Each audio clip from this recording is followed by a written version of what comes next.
Let's talk a little bit about prosperity preachers.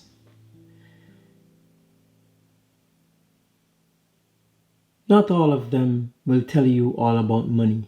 Some will help you to understand why you feel in the way you feel. So I won't go so hard in saying all prosperity preachers and talk about money and you becoming rich. They are all bad and they are preaching something that is not from God. I won't go that far to say that, but one thing I'll do, I'll fill a clean glass of water and I'll put it on the table against the one that is not so clean. Paul said in Romans chapter 7 that I didn't know covetousness unless I saw it in the law. When he saw it in the law, he said, yes, it's covetousness, but it's idolatry, he said. How so? Because you have to understand that if the God of heaven doesn't give you something, and you have to go away from him to get it another way, then you have decided in your mind that he's not enough and I need another God to do this for me. Sometimes it's not that God don't want to bless us with the things that we want or the Lord don't want to bless us, but it's because we need a mind change. We need to change the way we think and understand and embrace his power to change us. Change us to the point where our minds are changed. You see, we come to God and we want to renew our life, but we want to keep the old mind. We want to think the same way about money. We want to think the same way about work. We want to think the same way about the duty that we have to do at work and how many hours we put in and how dedicated we are. You see, we don't want to change the service that we give to people and how we give that service to people and how we dedicate our lives even when we are away from our churches. So when prosperity don't come, it's not that God is not willing to give you, as he said, because you have lost brothers and fathers, mothers and sisters here on earth, I am willing to bless you here on earth, not just in heaven. He's willing. He's willing to give to you more than a father will give to you. He said, your father won't give you a snake or a serpent for a fish, so why should I? I am more willing to bless you more. So the prosperity preachers prosper because they teach you and tell you that you can be rich if you sow a seed. But my friends, that's covetousness.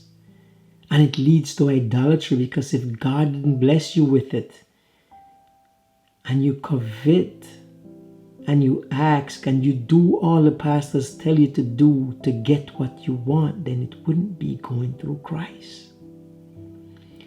Because if Christ wants you to have it, he would have given it to you. And he's willing to give it to you. But are you willing to have it?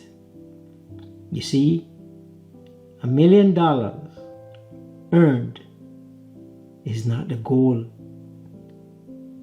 Is the journey to earning the $1 million is the real goal. You know why? Because if you lose it, you can gain it back.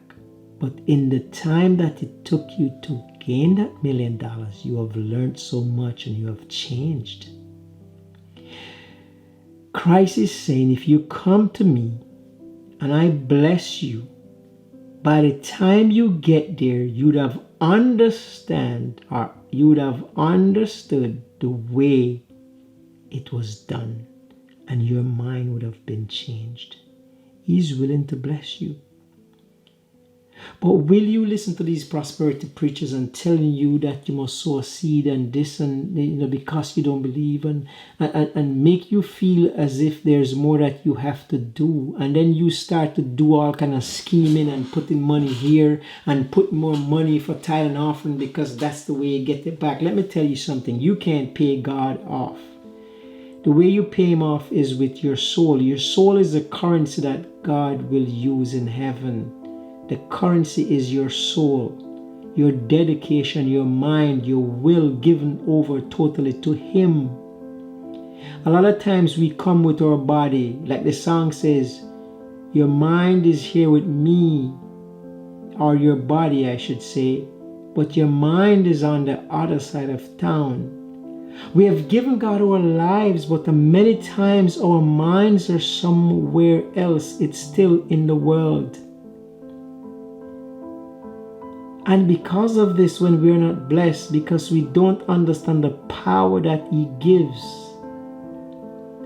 and we don't embrace what He's willing to do for us, we hurriedly say He's not good enough. But let me explain something to you. I am on prosperity and prosperity mindset that we have to get rid of, because it's leading us to idolatry. And if you break one, you break all, because it's commandment, not commandments.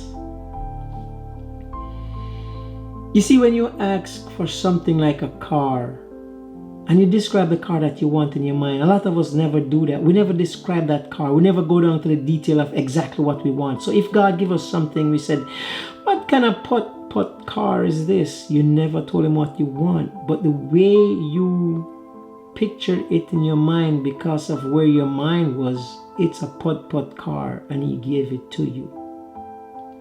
Now, when you ask for something, sometimes He has to have His angel speak to someone, speak in their ears, because He can't force them. And He has to work so many things out. And at the same time, He's working on you, because the car that He's given to you, you can't drive it, you can't take care of it, and you might not have a license. So He has to work on your license. He has to work on your mindset, because you might be one of them drivers that have road rage. So first, He has to help you to overcome your anger. But because you're resistive and you don't understand that your mind needs to be changed, you might not be willing. So it takes you 4 years to get a car. But in the meantime, you don't want a car anymore. You need a house now. So He stopped working on a car and He's working on a house. And 10 years now in your Christian experience, you say, I didn't get the car, I don't have the house, because now you're asking for a husband or a wife. And as He's working on that, you're asking for something else. But are you ready for it? Will He lead you to hell if He would have given it to you? Prosperity is one thing. And of course, He don't want us to be poor, because what kind of God would this be? That poverty is the best way out. Like, if you're poor, you're like, oh my gosh, your poverty is where He finds His strength in you. And it's when your faith is strong, because you're tried every day just to find food to eat. What kind of God would this be? When He said, I have houses and land and the tent, all the cattle on the hills are mine, and everything is mine, and this, and He give you nothing. Why? Oh, He want to lead me to heaven, so He keep me poor. Seriously? That's not the God I serve. And that's not the God that you sign up to serve either. The problem is that, can you visualize heaven? Can you live in that moment? Abraham knew that he wasn't from here. He said, I'm just a passing through. He lived like he was passing through, because there was a promised land. Moses knew he wanted to get there. Joseph left instruction for his bones to be brought back. Can you visualize heaven? Can you visualize a relationship that you want with Christ? Can you see past the things that have been done to you while you weren't in Him? Can you see past the disappointment, the way your parents grew you? Can you see past the wickedness and the iniquity that has taken hold of your life, the anger? Can you see past the malice? Can you see past the backbiting? Can you see past the amount of iniquity that has led you here? Can you be changed to the point where He can use you and bless you? He promised He would bless you if you don't do what the Eden does.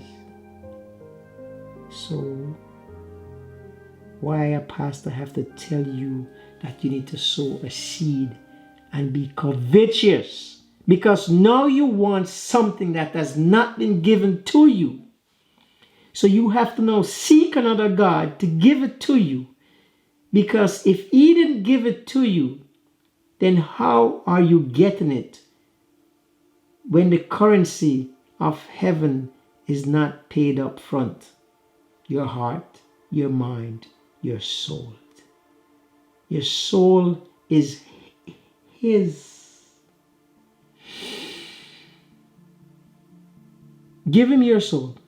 Give him your heart and your mind. Become changed. He said, let this mind be in you, which was also in Christ. And then you will see prosperity. But in the meantime, you're being idolatrous. In the meantime, you're being covetous because you're wanting something. Because what you're seeing in your mind's eye when you sow that seed to get back is what was either planted in your mind by the pastor or what your neighbor has. What your neighbor has acquired and have is not yours. He might just be the Joneses. He might just be the white picket fence that is whitewash. The grass that looks green that is artificial. The car that is about to be repossessed. Seriously, Christ needs more from you and for you. I know sometimes that my words are not clear enough and everything is not polished, but I have a message. I have a message to redeem you, to help you to live above sin. If Christ didn't give it to you, and the journey to the $1 million wasn't through a change you, then it's not Christ's will. It's covetousness that is leading you to idolatry. He wants to bless you. He wants to give you worldly possession too. He don't want you to be poor. How can you help anyone when you're poor? How can you support his work when you're poor? When you can't find food? You probably need to give him your mind. You probably need to start going to places that people think a little different. Sometimes we become changed and we come into churches and groups of people that are poor mentally. And even though they've come to Christ, they're not like Acts chapter 1 and chapter 2, where they were in one accord, putting away their differences, so we remain like crabs in barrels, pulling each other down, have nothing good to say or to give because we ourselves have nothing, our minds are not changed.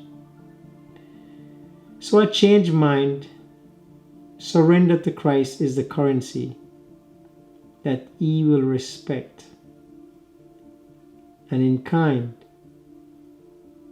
you will deserve a reward while on earth. No more. Idolatry will lead you to death. No more.